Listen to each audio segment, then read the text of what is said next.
안녕하세요. 정신분석의 뜰에서 운영하고 있는 대상관계 시간입니다. 우리가 지금 클라인의 아동 정신분석을 계속 공부하고 있지요. 오늘은 8장 오이디푸스 갈등과 초자아 형성의 초기 단계에 대해서 함께 공부해 보도록 하겠습니다.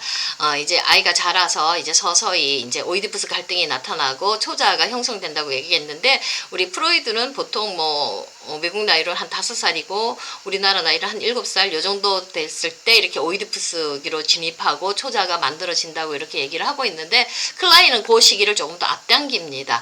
그래서 한 생애 첫 해 중반부터 한 3세, 요때 만으로 3세거든요. 그러니까 우리나라는 한국 나이로 한 5살 정도 되겠지요. 요때 이제 오이디푸스 갈등이 시작되고 초자아 형성이 시작된다고, 초기에 그렇게 만들어진다고 그렇게 얘기를 하고 있거든요. 그 시점이 조금 틀리지요. 근데 그렇게 말할 때는 우리 클라인은 또 클라인만의 논리적인 그런 이유가 있습니다. 오늘 그걸 한번 살펴보는 시간이거든요.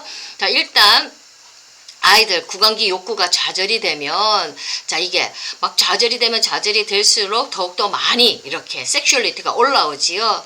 초기 그 근친상간에서 그 성욕을 만족시키려는 그 욕구가 막 이렇게 올라와요. 여기서부터 이제 오이디푸스 갈등은 시작되고, 근친상간 하려는 그 갈등 시작되고, 그 다음에 그걸 금지하는 초자가 만들어지기 시작합니다. 그러니까 클라인은 구강기 욕구 좌절부터 이렇게 오이디푸스 갈등과 초자가 만들어지기 시작한다고 이렇게 얘기를 하고 있거든요. 그 이론에 대해서 오늘 하나하나 조금씩 자세히 살펴보도록 하겠습니다. 자, 구강기라고 하면 이제 전기는 빨기 단계고요. 후기는 이제 물기 단계인데, 여기서부터 이제 성애적인 충동들이 막 올라오지요. 리비도적인 충동들이 막 올라온다는 그 얘기입니다. 자, 근데 빨기 단계에서도 모든 게 만족되는 건 아니지요. 엄마의 사랑도 만족이 안 되고요. 엄마가 제때제때 또 이렇게 젖을 주는 건 아니고 실패가 있지 않습니까? 그러면 아이가 이제 좌절이 되는 거예요. 만족하지 못한 거예요. 그러면 이게 해결되지 못한 게 물기 단계로 넘어가면 그 욕구를 더욱더 증가시켜 버려요. 화는 화대로 쌓이고요. 그 다음에 더욱더 그 성애적인 충동들은 더욱더 강하게 반동 형성으로 올라온다는 그 말입니다. 자, 이때는 있잖아요.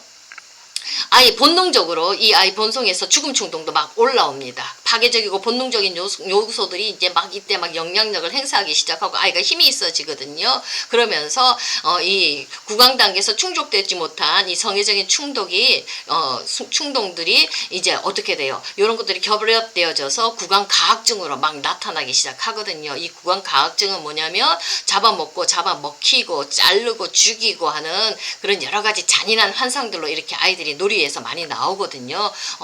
보면 공룡이 작은 공룡 잡아먹고 상어가 뜯어먹고 뱃속에 들어가고 막 이런 것들, 사지를 절단하는 이런 잔인한 것들, 잔혹 동화들이 있죠. 이런 것들이 아이들 놀이 속에서 구강 가학증을 이렇게 펼치는 걸로 우리가 볼 수가 있습니다. 자, 근데 이런 구강 가학증이 나타나는 거는 아이마다 정도 차이가 다 다릅니다. 그리고 이거는 이제 좋은 양육이 이어지면 점점 이제 항문기라든지 성기기로 가면서 이 가학증은 점점 소멸되어지고 무의식 안에 조금 들어가거든요. 그러니까 점점 정도가 약해진다는 얘기입니다. 그러나 아이들마다 조금 더 틀려요.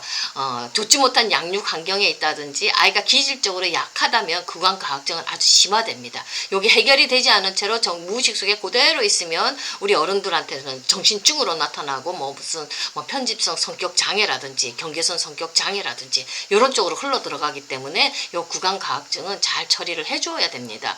자, 엄마가 계속 양육을 실패한다든지 아이가 또 너무 기질적으로 약해서 젖바른 힘이 약하면 충분하게 젖을 먹을 수가 없지요. 그러면 자연히 아이들은 이 가학적인 공격성들이 굉장히 파괴적인 영향들이 정신세계 속에서 많이 만들어집니다. 그러니까 엄마도 좋은 양육을 해줘야 되고요. 아이 자체도 조금 더 튼튼한 기질로 태어나면 이런 구강 가학증 환상들이 조금 수면 밑으로 들어가고 정리되어서 수면 밑으로 들어가게 됩니다. 자, 요때 아이들요, 생명충동과 리비도, 생명충동과 죽음충동이 이제 막 강하게 나오지요. 근데 요때는 이제 죽음 충동도 이렇게 막 올라오고요. 그 다음에 충족되지 못하는 그런 리비도적 충동들이, 좌절된 그런 충동들이 공격성으로 나오거든요. 요것들이 막 섞여서 이게 막 뒤섞여 버려서 어디서부터 섞이게 됐는지 이게 잘 모른다고 우리 클라인은 얘기는 하지만, 일단 이 충동들, 공격적인 것들이 같이 섞여 버려요. 그러니까 이게 막 그 죽음 충동도 있고 그다음에 리비도가 충족되지 못해서 온 이 공격성도 이렇게 같이 이렇게 섞여버리게 되면 아이 내면이 어떻게 돼요? 전쟁이지요. 막 긴장이 불안이 이렇게 아이들이 막 올라오면서 이게 더욱더 육아기의 그런 과학적 충동을 강화시켜 버린다는 얘기를 하고 있습니다. 자, 이 충족되지 못한 리비도, 만족되지 못한 리비도는 어떻게 되냐면 불안으로 변형되어져 버려요. 아이 내면에 불안으로 변형되어져서 이게 분노로 표출되어집니다. 우리 엄마들은 아이들 젖 먹여보면 알지 않습니까? 이 젖이 충분히 아이 배를, 이 배고픈 배를 이렇게 충족시켜주고 만족시켜주지 못하게 되면 막 불안하지요. 죽을 것 같은 불안이라서 아이들을 막 이렇게 울지요. 분노를 울음으로 막 표출하거든요. 불안을 이렇게 울음으로 막 분노로 막 표출하게 되는데, 자, 요런 것들이 자꾸 이 리비도적 좌절, 이 성애적인 것들이 자꾸 좌절이 되면 아이들 기존에 가지고 있던 이 과학적 욕동, 과학적 충동을 더욱더 강화시킨다는 겁니다.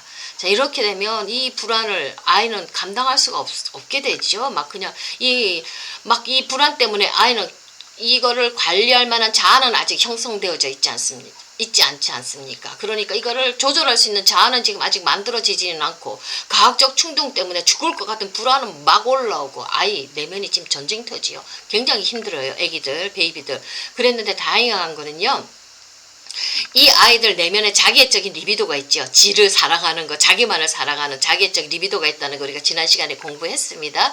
이 자기애적 리비도가 죽음 충동을 어떡합니까? 이 파괴적인 죽음 충동을 이걸 자기가 살려고 바깥으로 밀어내는 거예요. 바깥으로 내보내는 거예요. 그래서 자기가 망가지는 것을 파괴하는 것을 막아버려요. 이게 뭐냐면 투사거든요.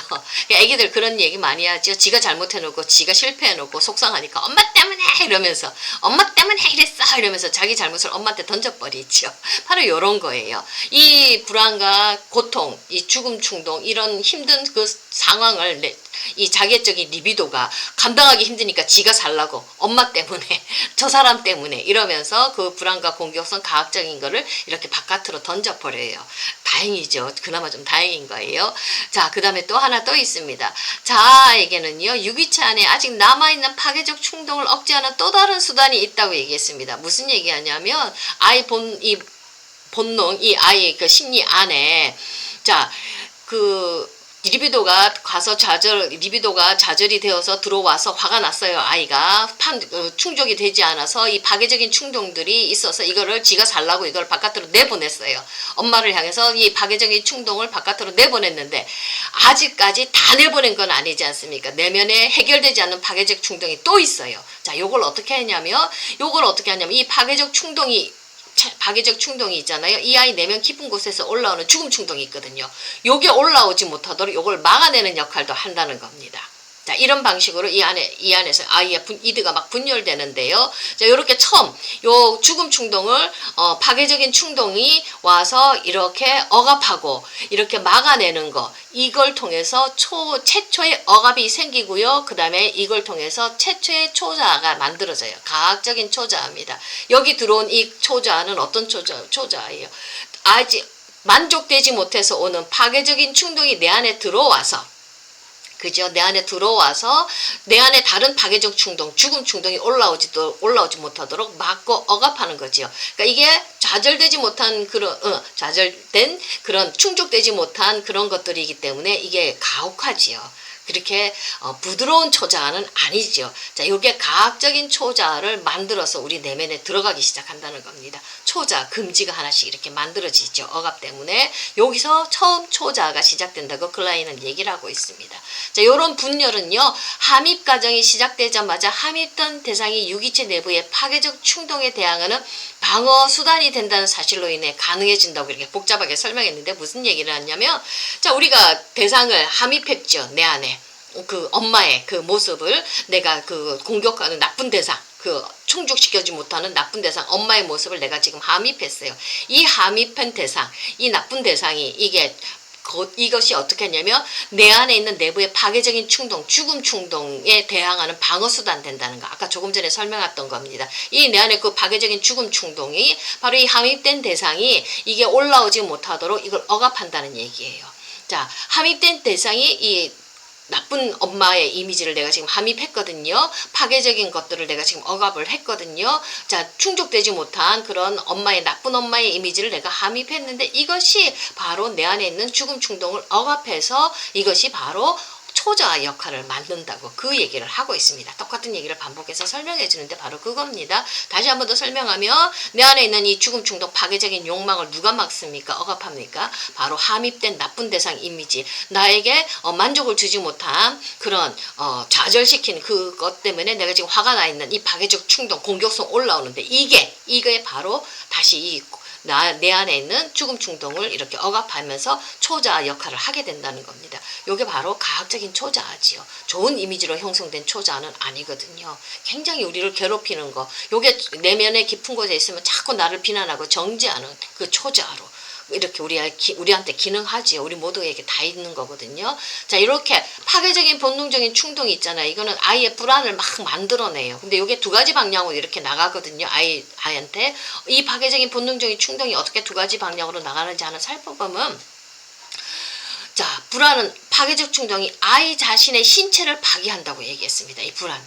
파괴적 충동이 올라오면서 어떻게 하냐면 아이 자신의 신체, 아이 자신의 내부를 파괴해요. 이 불안이요. 그 다음에 두 번째요. 이 불안이 올라오는데 아이의 두려움의 초점을 어떻게 하냐면 아이가 자기가 너무 힘드니까 바깥 외적 대상한테다 맞춰줘요. 그 사람 때문에 맞춰서 이 아이는 가학적 감정을 그 대상을 향해서 이렇게 표현을 해버려요. 내가 너무 불안하니까, 이게 가지고 있기가 너무 힘드니까, 나 때문이 아니야, 저 사람 때문이야 이러면서, 저 사람이 나빠 이렇게 이러면서 이 아이가 그 가학적인 감정을 그 대상을 향해서 막 던져버리는 거예요. 그래서 그 대상을 파괴하려고 하지요. 그 대상을 파괴함으로써 자신을 방어하려고 이렇게 얘기를 해요. 이 파괴적 충동이 아이가 불안을 갖도록 만드니까, 견디기가 어려우니까, 이거는 하나는 내 안으로 들어와서 아이 자신의 신체를 파괴해서 자신의 성장 잠재력이라든지 그런 자기 자신을 망가뜨리는 것들로 들어가고, 이건 참 위험하지요. 그 다음에 또 하나는 이 아이가 이 불안을 감당하기 어려우니까 바깥 대상, 엄마 때문에 내가 이렇게 힘들어 이렇게 해서 자기 가학적 감정을 엄마한테다 던져버리면 엄마 말 안 듣지요. 엄마한테 엄마를 많이 괴롭히는 아이들로 이렇게 바뀌어버리죠. 그러니까 불안을 다스리는 그 방법입니다. 자, 요렇게 해서 아이가 내 섹슈얼리티가, 내 그 성애적인 것들이 충족이 안 되어졌을 때 파괴적인 것들로 내 안에 다시 들어오게 되고, 이거랑 기존에 가지고 있었던 죽음 충동이 결합해서 섞여서 여러 가지 불안도 올라오고, 그 다음에 가학적인 공격성도 올라오면서 이 아이의 행동들을 만들어 나간다고. 그 다음에 또 하나, 이거를 여기서부터 최초의 초자가 만들어지기 시작하고, 이 초자는 아주 과학적인 초자라는 거.